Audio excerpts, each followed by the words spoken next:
কথা আজকে নতুন আপডেটে আমরা দেখব যে কথা সবার সামনে মুখোশ খুলে দেয় চিত্রার।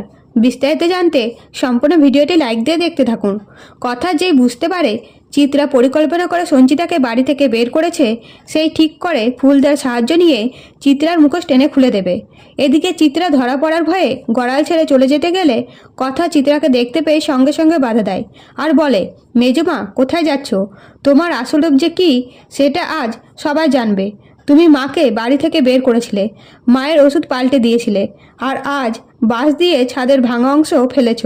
এই কথা শুনে চিত্রা বলে, তোমার কাছে কী প্রমাণ আছে আমি এসব করেছি? তখন কথা বলে, এই দেখুন প্রমাণ, এই বাঁশটা দেখেছেন, মুখটা লেগে আছে এখনো পর্যন্ত।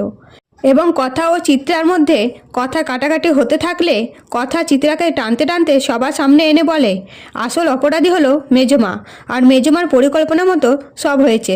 মেজমা ইচ্ছে করে মাকে বাড়ি থেকে বের করেছিল, আর মা ফুলদার সাথে যায়নি।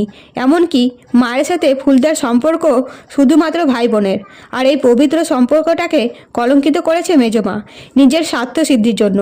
তখন চিত্রা বলে, আমার সম্পর্কে যে এসব বলছো তার কোনো প্রমাণ আছে?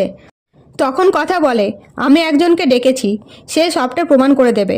তখনই ফুলদা এসে উপস্থিত হতেই সঞ্চিতা বলে, ফুলদা তুমি? তখন কথা বলে, হ্যাঁ আমি ডেকেছি ওনাকে। তো কথা কি পারবে চিত্রার মুখোশ খুলে দিতে? অবশ্যই কমেন্ট করে জানাবেন। ধন্যবাদ।